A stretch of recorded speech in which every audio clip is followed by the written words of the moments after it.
first, I'd like you to step onto the machine with the lowest pedal, holding onto the sides or the handles for support. Okay, what we want to do is get your feet all the way to the front of the foot plates here.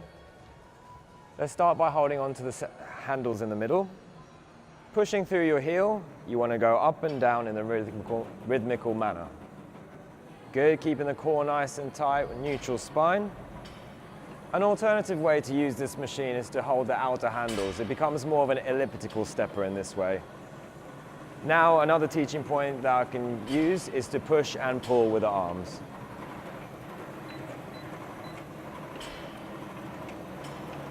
Excellent, keep this up. Pushing through your heels on the way down on the foot plates. Nice rhythmical motion. And we're just going to do this for another 10 seconds.